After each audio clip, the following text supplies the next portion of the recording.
тебе не нравится этот тип? Как им еще объяснить, что заниматься?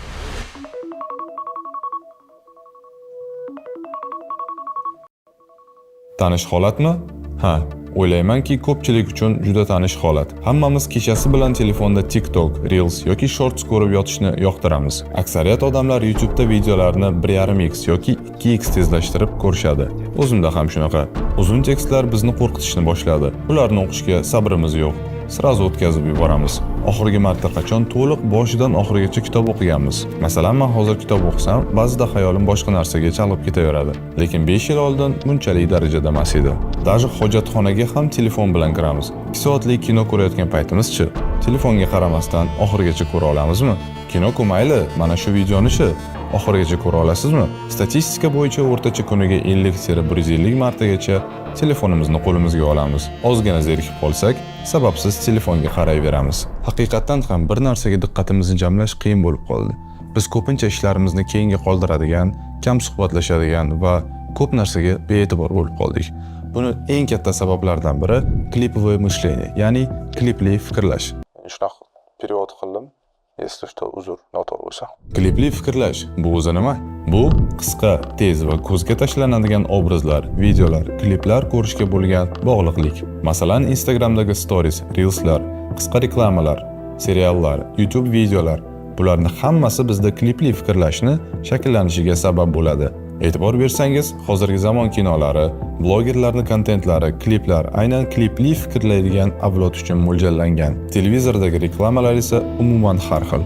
Birinchi ob-havo haqida gapirishsa, keyin qaysidir aktrisa kimdir bilan urushib qolganini ko'rsatishadi va uning orqasidan qanaqadir dorini reklamasi boshlanadi. Natijada odam bir mavzuni oxirigacha tushunib yetishga ulgurmasdan keyingisiga o'tib ketadi va bu jarayon tezlashib boraveradi. Muammo o'zi nimada? Oxirgi paytlar men o'zim ko'p reels ko'radigan bo'lib qoldim. Ba'zida shunchaki vaqtni tezroq o'tishi uchun yoki bajarishim kerak bo'lgan vazifalardan qochish maqsadida. Oddiy narsalarga fikrni jamlash, oldimda turgan vazifani boshlash va hattoki uzunroq YouTube videoni ham oxirigacha ko'rish qiyin bo'lib qoldi. Samaradorlikni pasayishi, stress, ishimda deadlinelarga ulgurmaslik kabi narsalar ko'p kuzatilishni boshladi. Menimcha bunga o'xshash holatlar sizda ham bo'lgan. Qisqa videolarni ko'rganingizda miya tez-tez dopamin gormonini ishlab chiqaradi. Kun davomida uni dozasi miyada oshib ketsa, bu dopaminniy peredozga olib keladi. Yoqimli narsalarga sezgirligingiz yo'qolishni boshlaydi. Sabrsiz bo'lib qolasiz va oddiy narsalar уже sizni qoniqtira olmaydi. Masalan, shirin ovqat, sayr qilish va hokazo. Albatta bu mavzu uchun alohida video olish kerak va kelajakda bu haqida batafsilroq gaplashamiz. Muammoni aniqlab oldik va endi uni oldini olish uchun nimalar qilishimiz kerakligini ko'rib chiqamiz. Birinchisi dopaminniy detoks, ya'ni o'zingizni kun yoki hafta davomida yengil dopamin beradigan narsalardan tiying. Masalan, ijtimoiy tarmoqlar, shakarli mahsulotlar, fast food, musiqa va shunga o'xshash narsalardan biroz o'zingizni tiying. Ma'lum bir muddatga albatta. Ikkinchisi, sayohat.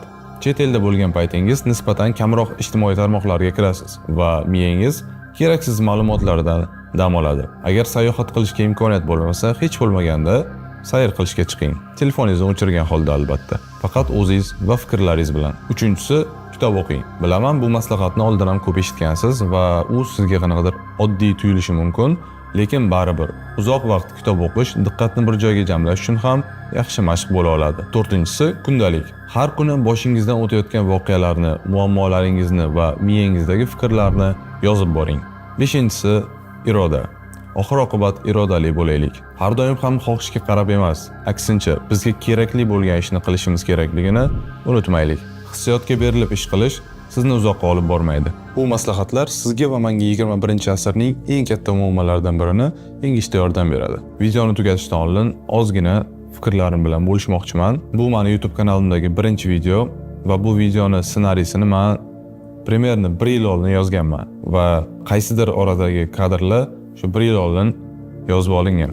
Вот bugun 29-dekabr 2024-yil. Bu narsani men почти 5 yildan beri orzu qilib kelganman. Shu narsaga harakat qilib kelganman, boshlay olmaganman. Sabablari ko'p bo'lgan. Oxiri mana shu video bilan boshladim. Mayli u ideal bo'lmasin, men qaysidir ma'noda hozirgi zamonning eng katta muammolaridan bittasini olib chiqdim deb hisoblayman va bu narsaga hech qaysimiz befarq bo'lishimiz kerak emas menimcha. Shu uchun kimga agar foydali bo'ladi deb hisoblasanglar, ularga jo'natib qo'yinglar Like bosinglar, kommentariy yozinglar, obuna bo'linglar. Xullas, o'sha gaplar. Такие пироги. Startchada легкий.